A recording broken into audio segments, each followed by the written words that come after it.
Hi and welcome. In today's video, we'll cover the Warren Buffett portfolio. We'll do the deep dive into his latest 13F filings. So as we not only just do what he bought or he sold, but we also do the deep analysis of what are the correlations in his portfolio, whether his top 10 stocks are within its target 1-year target range or not, and many more. So let's get started. For the latest 13F filings, his portfolio reported $269 billion in value, right? So let me zoom it so hopefully it's a little bit more clear to see. And if you can see, not only, and his portfolio has 47 stocks, and as per his report date, which is on 16th of February, he reported his portfolio stand at $269 billion, little over there, right, as well, and only 47. But the top two stocks, if you can see here, is over 50% weight. So this means most of the portfolio is on these top two stocks as well. If I see which stocks basically he sold, so he sold the Gold, JP Morgan, MT&T Bank Corporation, PNC, and Pfizer Corporation as well, right? So these are the stocks he 100% sold it. And as you know, he might know that if you're following his portfolio, or even on the that Pfizer he bought recently, not a long time ago, but anyway, he sold it.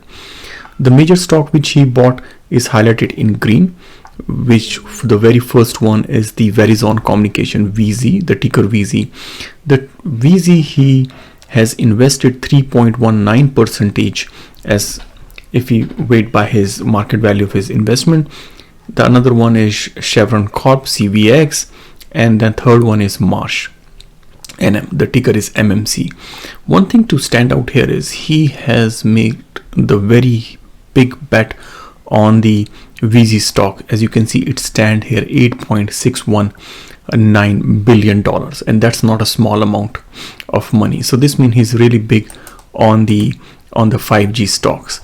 If I go a little bit more into so as you can see, right, these many share he has, and the current the market value of the company is $232 billion.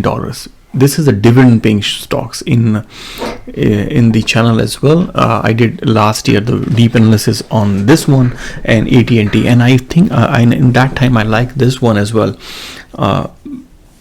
because this has a less debt as compared to the AT&T, right?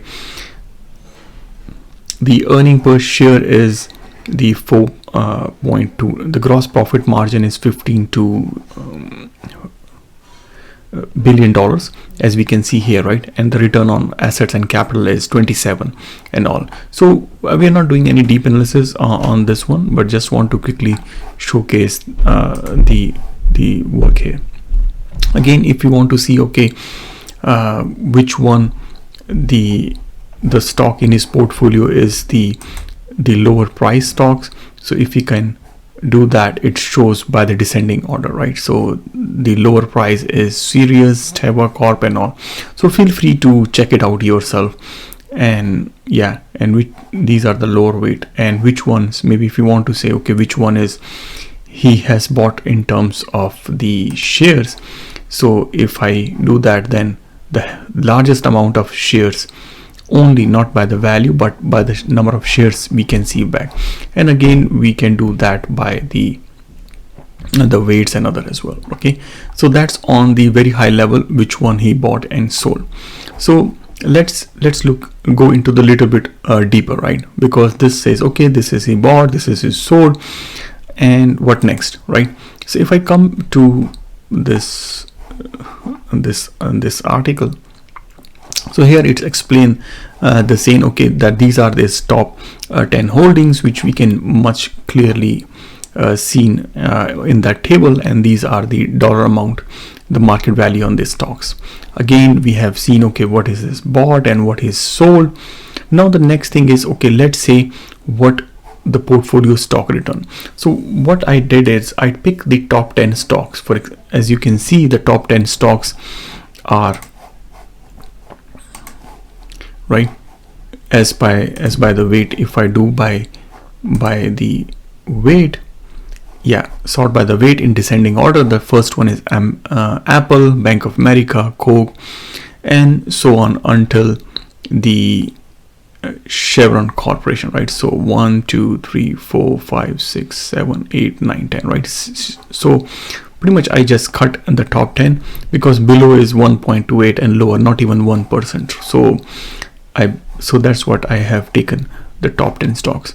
So I use the Yahoo Finance to get the history of the stock prices, and when I see the from 2016 January, starting from 1st January, I take the data to the now in 2021. As you can see, if he has invested in these, and I normalize this data, and we can see that Apple has significantly higher return as compared to other, right? So this one says as by the color. So blue is Apple, you can see the legend. Bank of America is orange. Banks are usually doesn't do well recently because of this market, and also you see the oranges right here. And MCO is this one, right? The pink is the MCO, we can see. So pretty much what we can see here. So if we go back to this table, his first bet is Apple, which is a no-brainer. If we can even keep other thing aside, that's what I have explained here as well. The highest percentage is in Apple, right? If we keep other side, his portfolio might done even better if he invested more into the MCO as well, right? Rather than on Bank of America and Coke and other, right? Because as compared to the last from 2016 returns, the MCO does better than other, and the worst one is this KHC, right, in the purple. So don't worry, I will also put this article link, this blog links which I have written to the link, so you can watch or read yourself later on. The next is the risk or how the stocks are correlation to each other. So here again on these top 10 stocks, it's showing here, right? So if I see here, if it's a major blue is good because the low correlation. Low means less, so this means it's less impacted by other stocks, or the stock won't behave the same way. So as we can see, the higher one is the 0.9, which is in the orange, or 0.8. Hardly any stocks has the high correlations. If you can see, the one thing here is the most of them are below, honestly, 0.4 or below. So or the safer side, I can say, okay, 0.5. You can see dark blue and all, but most is below. So very low correlation, which is quite surprising, and I also expected, but I didn't expect that to be that low, honestly. So here 1 means for sure, 1 is if your correlation with yourself is 1, so that's normal. But here the only one we have Bank of America and USB, right? 2 banks for sure. The banks, he has 2 banks in his top 10, so that's why it has a higher correlation. American Express with the USB, right? Again, those are like a financial sector, so that's why it's a higher correlation. One of the thing you might also notice, look at here, this is his top 10 stocks, right? So this is all are in different sectors.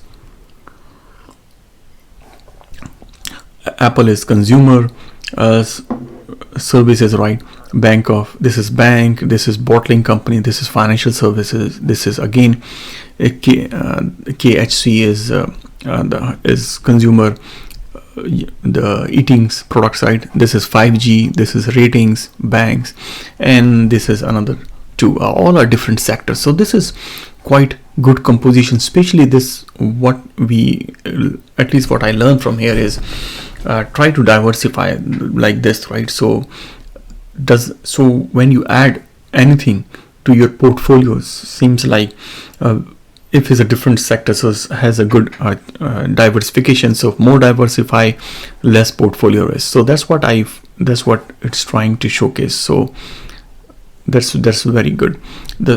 And now the next thing is, okay, let's see whether his stocks are overpriced or higher price from his target price, right? How much is stocks distance right now, the current price from his target price.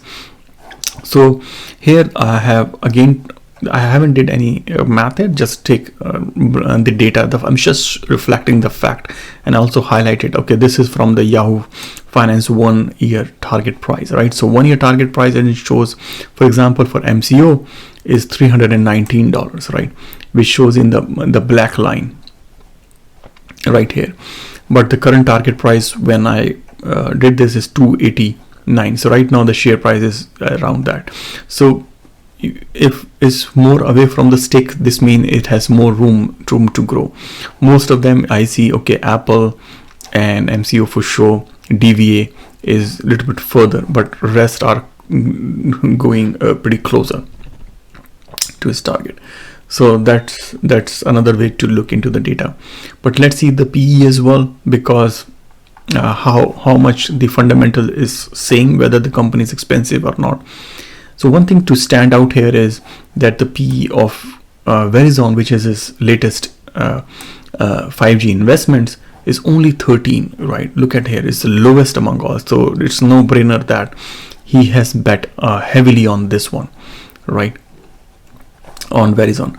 Whereas if I see the KHC and others, those are very expensive right now, right? It's over 20 or close to 40. This is even crazy, going over 120 and all. So that's easy to check. Now if I quickly look into the operating and the profit margin on his top 10 stocks, that's quite phenomenal. Look at the operating margins, right? If I just exclude the recent Chevron one, honestly this is a little bit because mostly he invests where it has the operating margin or profit margin higher. But if this is just on this TTM, we need to see the more data trend. But at least from these later quarter filing to how his portfolio at the moment, now we are not going any deeper into individual stocks, but how his whole portfolio individual stock is doing in terms of the fundamentals, in terms of the market right now, right? So the margin looks excellent, right? You can see the operating and profit margin is way higher, over 20%, except this KSC where the margin is not that great, and the CVX overall looks pretty cool. Whereas the operating margin, the profit margin looks like is very close to the operating margin here and here, mostly everywhere, right? So yeah, so that's pretty much on this. So again, so what I concluded here, I try to see how the world biggest value investor portfolio is doing in its market, this market volatility, just trying to learn from him and just put my 2 cents here.